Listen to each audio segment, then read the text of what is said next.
Grand rising, guys. Grand setting, depending on where you are in the world. Um, Today I woke up with getting 3 questions from one of my guys on TikTok that really follows the teachings, right?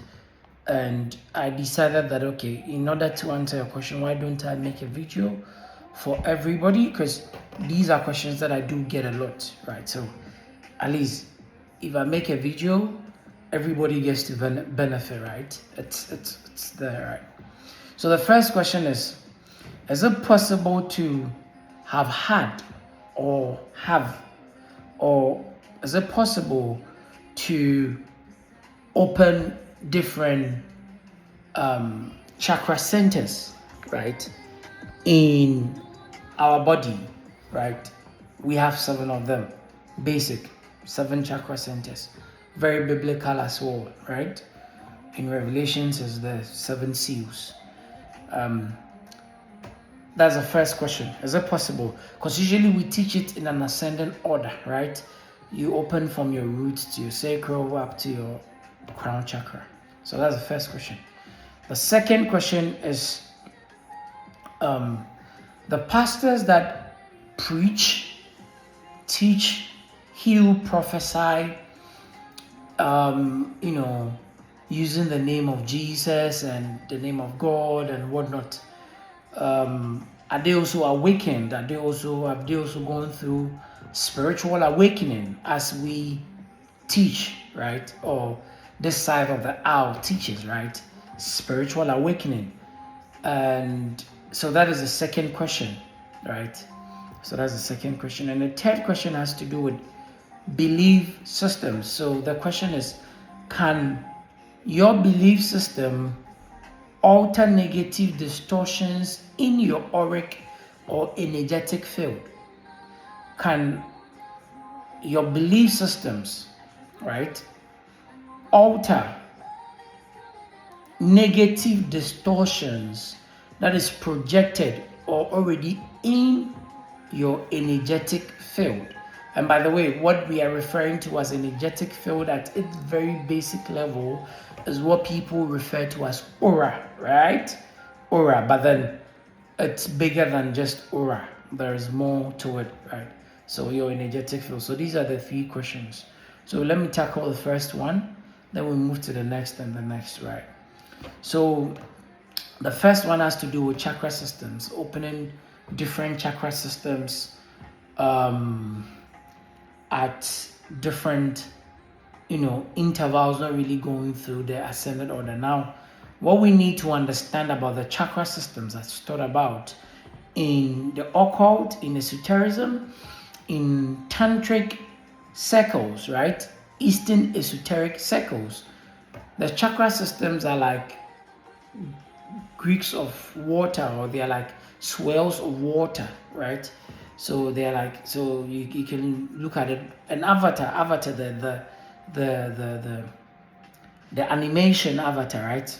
The cartoons, they did very good talking about what's the name?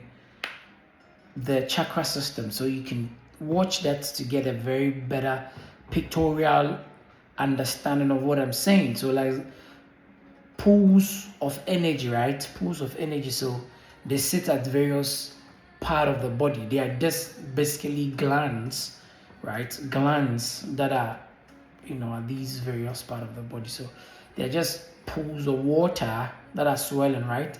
But then they are designed in such a way that they need to connect to each other, because guess what? None of this body itself, nor part of this body of ours, is working autonomously. It is not possible. It may look on a very fundamental level, it looks like it's working autonomously. That is correct. It's not wrong. But if you look at it very critically, you would see that everything is interconnected. There is a connection, right? The brain has a function that it goes with. The nervous system also has its own function that may be linked to the brain or not, so it has its own functions in there, right? So these swelling energies, pools of energies, connect to each other at its primary and its intrinsic level, right? They need to connect to each other. So now the chakra systems, right? The pools of energy are the chakra systems. Now the connection is what is being worked on, right? When we say activating chakra systems, anytime we are talking about activation of the chakra systems, we are talking about the linkages of these pools of energy, right? So over time, due to certain activities of ours, we clog the pool, the linkage, we block them with we can maybe leaves or weeds, or we block them with stones or whatever, right? So it's literally blocked. It's not flowing well, right? So there's not really enough connection or a better connection. And even in physiology, medical physiology, this is highly taught in medical physiology. When there is no connection between the different aspects of the cosplay, right, of the functions of the body, that is when diseases arrive or are caused, right? So when these linkages are blocked, it becomes a problem. The energy does not flow, right? The energy does not flow, and we want the energy to flow. So that is the whole idea of the chakra system. Now, what it is that, sorry guys, I'm trying to unlock so that I see the questions and I answer them. Yeah, so now what happens is that in a lot of times, because we are not aware of this formality, it's just a formality, right? It's just a formality. It's just the whole idea of unblocking is bringing your awareness and your attention to some of the associated acts, and information that goes with the various chakra systems. So when I'm aware that maybe my root chakra deals with survival, right? So it's more about the fright mode, right?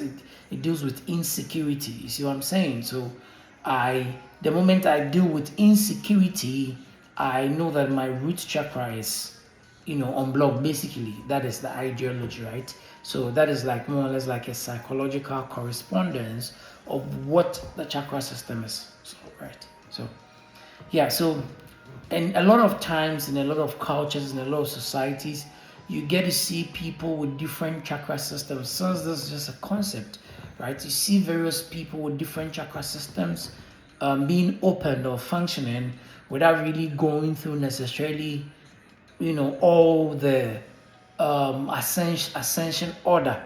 You see what I'm saying? So you may have somebody's throat chakra functioning before probably the ajna chakra, functioning or open or unblocked, right? Or you may have somebody's root chakra based on the fact that they come from a place of maybe probably wealth, and so they already grew up in a very grounded, secure, safe environment, right? So by so doing, they already understand and appreciate what being rooted is. It comes naturally. There's something that they've been taught and learned into, right? That safety comes naturally, right, for them, right? And at a point, it really doesn't become because of the money, but because it's become a predominant state of being for them. So then they automatically assume that. Is what I'm saying. So you'd have people's third eye or ajna chakra being activated or functional without necessarily having gone through the ascension mechanics of the chakra system. So that is very possible to answer the question. A lot of times, the biggest one is trauma awakening. People go through trauma awakening that activate certain chakra systems or energetic fields within the energetic sphere, that also activates the same thing as activating the chakra system. So to answer the question, it is very possible. It's just a lot of times when certain chakra systems are open without necessary training and due information and due access to information, it can give scare, it can lead can lead to people going into psychosis and whatnot. But you know, that is actually for some people, right? Some people get to activate the chakra systems without even knowing these are chakra systems. They're just functioning in there, right? So that is very possible. But then, I mean, once awareness is there, you go through it from the ascension mechanics order, because that makes easier sense, right? The second question being, the pastors and the preachers who are, performing miracles, prophesying, preaching, and all that, are they also awakened? Have they also gone through a spiritual awakening, right? That is the second question. And the answer to that question will be yes. Yes. They've gone through their own level of awakening, okay? Their own level of awakening. See, the whole ideology of this whole religion, this whole occult, esotericism, and all that, it's all one big giant thing, one big giant ideology. But because religion mostly came from a place of separation and a place of fear and a place of imposing, trying to force people to accept by force what they are selling, it usually creates that separation with other belief systems that are primarily probably not even religious. You see what I'm saying? Like the esoteric spheres, they're not religious, or occult spheres. It's not religious. So, you see what I'm saying? And because of that imposition of ideology by religion, usually the occult and esoteric aspect usually tends to draw, because they face a backlash and the opposition, right? But then that not being said, yes, the pastors and the preachers, it's not even just them. You go to the shrines, they're doing exactly the same thing. They're prophesying, they're healing, they're telling you all sort of nice stuff that they do in church today, right? And the shrines have been there way before these churches. Awoyo, these white garment churches, yellow garment churches, black garment churches, whatever garment they put on as their own red garment, whatever, these angelic churches, they are all, okay, sometimes it's not even churches, angelic cult and all that. They are all functioning, just like church. I mean, church is new. I mean, they came to meet these organizations. A lot of churches came to meet the voodoo systems, the Ifa systems. Ifa has its own divination systems. You see what I'm saying? They have their own priestesses that are not even using the regular divination system that the priests are using, right? I mean, I know it's not just Ifa. A lot of traditional systems are already doing prophecies, healing, and all that, right? And churches came to meet them. So they've all gone through their own level of awakening, because guess what? We have different levels of awakening in the body, okay? I like to teach from a place of neutrality, right? Where I am not really, it's not like I'm not imposing on my viewers, I'm not imposing on listeners. My ideologies only, I'm coming from a very neutral place where I present all ideologies as it is, and I merge them and I fuse them as it should be. Like, this is the concept that is being portrayed on all fronts. I mean, it's the same thing. See what I'm saying? So there are different awakening steps, journeys, okay, levels, okay, that is available to us. A lot of times we are just usually aware of sorry guys, I'm just trying to get the notes. Sorry, I'm trying to get the question. and I put down some notes so I can speak to it exactly from the view that I want to. Yeah, but anyway, I can speak to it without the notes, so it's fine. So what we need to understand is that we have different types of awakening, right? We have emotional awakening, we have mental awakening, we have ego death, we have what the Rosicrucians and the Hermetics, those who are of the Hermetic order, would call the dark night of the soul. That is also a form of awakening, that you go through, identity shattered. You don't really know who you are. You're trying to figure out who you are, and all that. You have ego death where your ego is totally humiliated. Your ego is totally messed with, mental awakening. There's several steps. There's sensory awakening, and that is what I want to touch on this information that I'm sharing. Sensory awakening. Now, sensory awakening is what a lot of times is being used in churches, as they being in tune with source, God, the Almighty, Jesus, Holy Spirit, the ancestors, whatever they will be called. We refer to it as sensory awakening, and that deals with the clairs. So you have clairaudience, clairsentient, clairvoyance, clairbeingness, different types of clairs, right? There are 12 of them in total.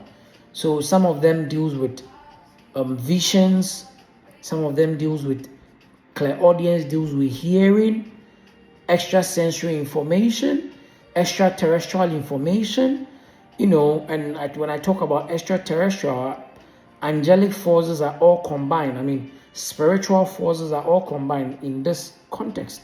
So, okay, extraterrestrial information, spiritual information, all deals with sensory awakening. Visions as part of sensory awakening. You see what I'm saying? So a pastor will tell you, I'm seeing a vision, or I saw a vision where in the vision he has been either lifted by an angel somewhere, or he's seen something about you. They may tell you about your number, your house you live in, your infanthood and all that. It is very possible. It is a type of awakening that we go through. The body goes through, the church goes through. Anybody that is on a spiritual journey, whether from a religious perspective, an occulted perspective, an esoteric perspective, a psychological perspective, a physiological perspective, a mental, whatever perspective that you are coming from on this awakening journey, there is a level of awakening that you go through. So that would be another answer. So now let me see if I can read something on the note to top up to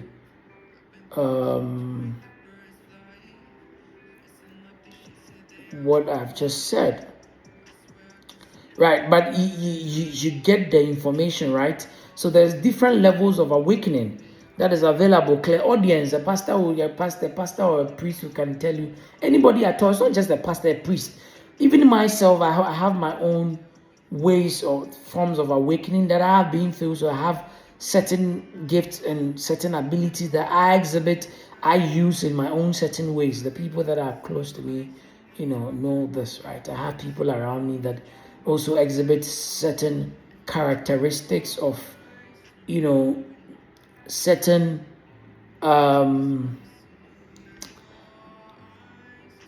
gift and all that, right? So I have people around me or someone around me people around me who are able to do mediumship, are able to channel energy and speak to you. They're able to do tarot, readings, because still channeling of energy. They're able to do Reiki healing, and all these various forms. And by the way, you need any form of help in any direction of such, I'm always available. You can always contact me. Yeah, I would always lead you to a good source to get the information that is needed. Keyword, information that is needed, or get the right help, right? But the ultimate is for you to be able to embody some of all these things. So the help is for you to understand that you need to be able to embody this as you grow, right? Because you go through several stages of awakening, right? So the third question, I'm trying to find the note. I am not finding the note, probably because I'm recording and I'm trying to also read. So I'm not really getting the exact notes that I'm looking for, right? So yeah, types of awakening, trauma. So we have, okay, so I found them. We have the energetic awakening, that's the gnosis awakening, you can call it. So in there you have the kundalini, you have the daimonic or the genius awakening, you have the planetary initiations, right? Planetary initiation, that's when you get awakened to certain planetary bodies and their influence on you. It's not everybody that would experience this, right? So yeah, that is also possible. I know someone who throughout this year went through such awakening personally. I also do channel such energies. I have times that I feel the influence of certain planetary energies on my life, and I know how to work around them. So it comes in different versions, right? So you have the conscious state awakening. In the conscious state of awakening, you may have knowledge or conversation, awakening, cross abyss awakening, which deals more with the Kabbalistic aspect. The dark night of the soul I already talked about as part of the cross abyss awakening. You have the non-dual awakening also. In there you can have the the unity or the Gnosticism awakening. That is a different, that is Advaita awakening. So that we need to go deep into that. So that is also another type. And I talked about the sensory awakening or the perceptual awakening, right? The sensory or the perceptual awakening. You have the clairsense development. So you have the clairvoyance, astral sight. So the sensory, you may have lineage transmission, lineage awakening or transmission awakening. Apostolic succession, that's what is being done in church a lot of times. The apostolic successions, prophetic successions, right? The impartation of certain energies to you, possible, legit, transferable, right? So that being said, you have the egregoric bonding. That's also a form of awakening. Then the crisis awakening, the trauma awakening, I spoke about it earlier. That is what a lot of people actually go through a lot of times. Trauma awakening. About 80% of the spiritual community's awakening starts from trauma or crisis. So that is where I come in and I teach prior to you going through trauma to be like, I mean, why do you wait for trauma to go through an awakening whilst you can willingly and intentionally go through these forms of awakening without necessarily going through trauma, So yeah, that is one. You also have the technological awakening or the plant-induced awakening. It's all the same. So you can also undergo that type of awakening where psychedelics are used, neuroacoustic sciences are also used, or devices are also used, yeah. So that is just to top up to the information that is also being already given out. So the last question would be belief system. Can our belief system be altered by negative distortion in our energetic field? And the answer will be in two forms: as an occult and as being deep as possible, I would indulge you and indulge anyone who's looking at or watching this video. Sorry, I had to go down because my hands is tired. To view this question or get the answer to this question in two forms. Right? The first form, right, is that yes, it is very possible for anything external to, so the question is actually, can your belief system alter negative distortion in your energetic field? And the answer is yes, okay? But then I will tackle that aspect when I'm done tackling the first aspect, that your belief system can serve you in both ways. It can alter it and also no, okay? Because your belief system is not the only layer of defense that you have. Or your belief system is not even a layer of defense, it's a layer of command, right? It's a layer of acceptance and receptance, okay? That is what your belief system at its basic core is. Your belief system is like what operates, it's like an operating system. Operating software is like the iOS. It is what operates the command that is being inputted, right? Is what is running with the command that is being inputted, right? Inputted. You can also look at your belief system as territories in the matrix, like in the matrix movie, or if you view this world as a matrix, right? Your belief system will be like a walls, like my house, right? As a belief system is where everything that I deem within fit in that belief system is possible and it should reside in. Okay, so if I have a belief system that I need to bow down to a tree, or I need to go through Jesus Christ to get to God, which is a belief system, it's like building a house, saying that in here and in there, only you're building a circle around you and saying, in here is my belief system. In here, you need to accept Jesus in order for you to reach God. And so the moment you get into that belief system, or you have anything that resonates with that belief system, the belief system automatically takes control and operates in that manner. Okay, so it accepts and receives. Okay, it receives and accepts. That is what the belief system does at its core. Okay, so now in answering the question, the first answer that I was trying to generate. Now, yes, because your belief system is not the only layer of command that you have. The belief system is usually coming from the mental plane. So the mental energetic field around us, right? We have different energetic fields around us, okay? You have your etheric, your astral, your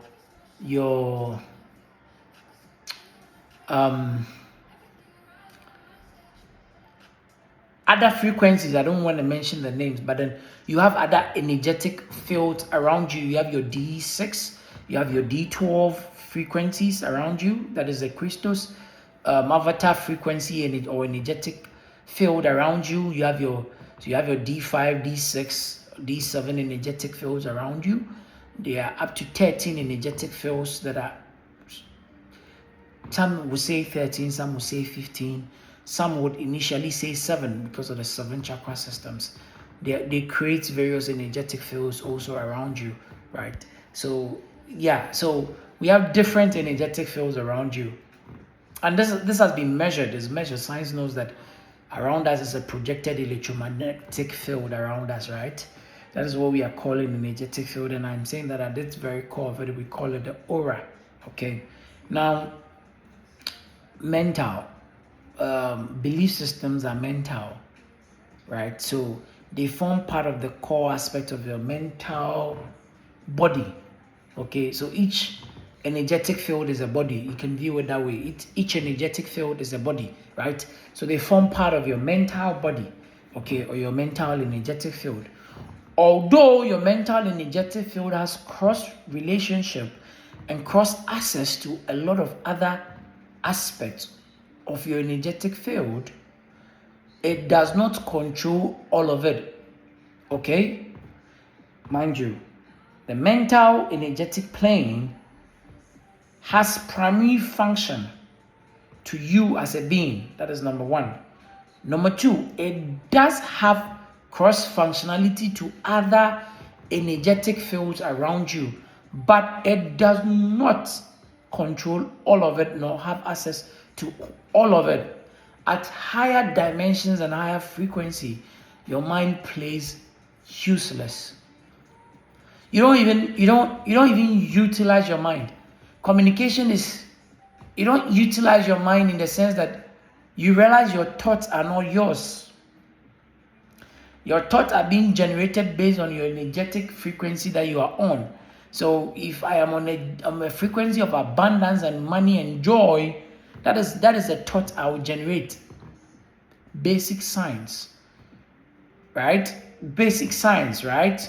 So at the very deeper aspect of this teaching, you realize that the mental body, the mental plane, does not have direct function and cross functionality or access over all of your energetic field, and so higher dimensional beings can affect your energetic field, thereby affecting you as a being, because you have different aspects of energetic field and different bodies, okay? Thereby affecting you as a being without necessarily attacking your belief system or influencing your belief system. They can attack your emotional body, and that will affect your emotions. And all day long, your emotions are all fucked up. Okay? And by attack, I'm not saying only negative. I'm not really about the negative teachings. Okay? But you still need to be aware. You need to be aware of the possibility, right? The awareness is very necessary. I'm not about negative teachings or fear-based teachings, but the awareness is very necessary. Okay, so as I'm saying, you can have your emotions all fucked up all day long, and by attack, I'm not talking about negative stuff. No, not just negative stuff. I can attack you with good things, good intentions. There's also attack. Okay, I can influence your energetic field with good influence. Okay, and that is why healing works. You see what I'm saying? I can influence it with good influence, good things, good psychic attacks. Okay, blessings, abundance, something that I'm going through, an energy that I've embodied. I can send it your way, and that is why telepathy works. This morning I had an example of telepathy, right? So I'm a living example of some of these things that I'm talking about, because we practice it, we go through it. You see what I'm saying? So with that understanding being said, with that understanding, you get to understand that there is a deeper aspect to the energetic fields that can be influenced by higher dimensional being or external entities. Okay, external entities. But then that is a secondary view and perspective. In my opinion, I will teach you both perspectives, the secondary and the primary. In some teachings, in some theologies, in some practices, my secondary view and perspective will be the primary view and perspective. I'm only classifying it for you to know where I put it, and that is why I'm talking about it first, so I can go to the main point. You see what I'm saying?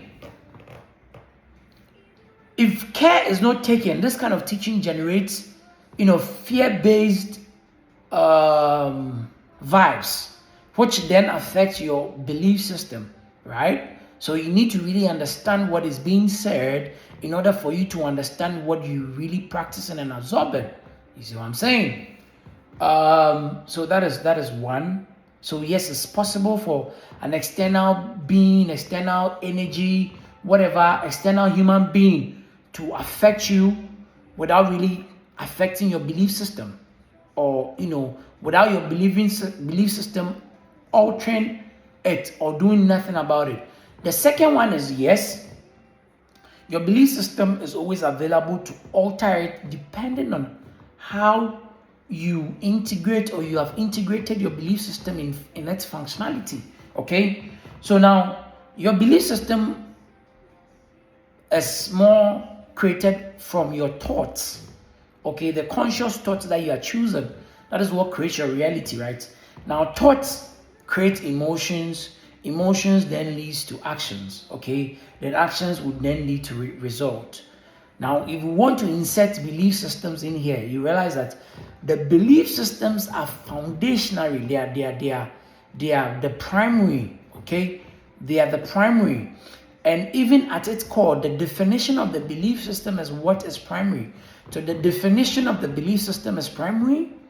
The belief system, then that will generate your thoughts, and then that will generate emotions. Then emotions, we know, generate your vibrational frequency. So your vibrational frequency then attracts to you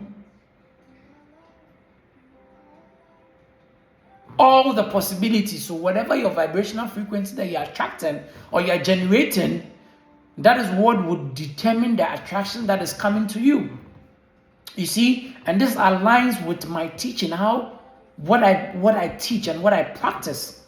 You see what I'm saying? But then it all stems with you. It all boils to you and how you integrate and work with your belief systems. You see what I'm saying? Now, if you are defining, let's go into the mechanics of how this works like, right? Let's go into the mechanics of how this works like, right? So, for instance, a psychic attack would only have power when you believe that it has power over you. The moment you define something to have power over you, okay, that thing automatically assumes power over you. Basically, that is what it is. So even if an external energy, entity, human being, animal, colleague, work colleague, whatever the person is, can only affect you when you believe that whatever the person is doing to you can influence you. You see what I'm saying? So somebody tells you they're going to catch you, and you hold the belief that, or the fear that curses may get to you or will get to you, then obviously the curses will get to you. You see what I'm saying? So if you check in the Bible or the story of Job, I know people think it's Satan that went to tempt Job. That is what is preached. Read the verse, the Job book war. You realize that Job caused his own downfall. Now the Bible said God had protected Job and everything that he owned. But there came a time where Job, the daughter of Job, had gone for a feast, a party. And Job sat in his corner and feared in his heart that his daughters may sin against God. Fear is a powerful tool. Okay? And a lot of belief systems is operating and working around fear. You see what I'm saying? So go read the book of Job, or you get it. You understand it, right? So, so a psychic attack would only have power over you when you give it the power by believing that it has the power over you. You label the experience as a negative projection against you. So like you're going through something bad is happening to you. Then you label it like maybe your car gets spoiled, or your finances is not going well, or things are generally not going well. Then automatically you get to assume that it's because somebody has cursed me, or something is wrong somewhere, or something. So that's why this thing is not happening to me. Now, when that happens, you've assumed that, or you've believed that the experience that you are going through has power over you and is negative. And so guess what? It's like a demon. It will go and call its friends. Hello, I got a place to reside, like the way the Bible, put it. It's just allegorical to tell you that the moment you settle with a thing, it gets comfortable when it goes to invite like minds. You see what I'm saying? So basically, that is what happens. So the moment you accept that whatever you are going through is a negative experience and a negative projection towards you, it becomes you and an external thing. It creates separation. Okay, now this is how I view it, this is how I teach it, this is how I practice it. I do not view anything that is happening in my life to hold any external influence over me. Okay, I don't view anything external that is happening in my life as being influenced by anything else, or even having power in my life, over my life, right? I view that I'm a creator. I am the one that is creating. And so this, or whatever that I'm going through, would have been created by me, because that is the core of what the belief systems do. They create. Okay? So now, if I acknowledge that whatever that I'm going through might have been created by me, or I created it, right? Then what happens is that I ask the question, what would I have believed to be true to have been experiencing this thing? What is it that I believe is true to be experiencing whatever that I'm going through at that moment? You see what I'm saying? Do I believe that I need to work extra hard before I make money? Do I believe that my energy is vulnerable, so then witches can get to me? Do I believe that I'm not powerful enough, so I need to go through Jesus? Do I believe that is it that I believe that I can be affected by some curses or some family, curses or whatever? So that is what is happening to me, right? What is it that what is it that you are believing within, or what is it that you believe to might have experienced what you are going through? Is what I'm saying. So you're not strong enough to protect yourself. This is happening to you because of past karma. It could be anything, right? So then, now the moment you identify the belief system that may be attributed and associated to what you are going through, right, that may have generated what you are going through, then what you do is that now you choose an opposing belief system. Then this you need to start repeating to yourself, right? You need to start repeating to yourself that, okay, so if you believe that you need to work hard and tire and do all hard work before you make money, then you start repeating to yourself, my life is soft, my life is precise, my life is accurate. The least efforts that I put into my work, into my skills, into my business, it generates the utmost. It generates the most for me. So you need to repeat these things to yourself to sink into your subconscious mind. Guess what? That is where your beliefs and belief systems sit. Your subconscious mind, the very foundation of your being, is where your belief systems sit. And repetition is one of the ways that you send information into your subconscious mind. So you have to repeat it and repeat it and repeat it and repeat it to get the information in there, right? That is why when you repeat things, you memorize it and it becomes part of you over time when you practice it, right? So is it that you believe you're not protected, or you are not protected enough by, or you are scared of witches, wizards, external forces? You need to repeat to yourself, I am what I am. I am source is me. I am God is me. I am all that there is me. There is nothing external out of me. All that is external out of me is me.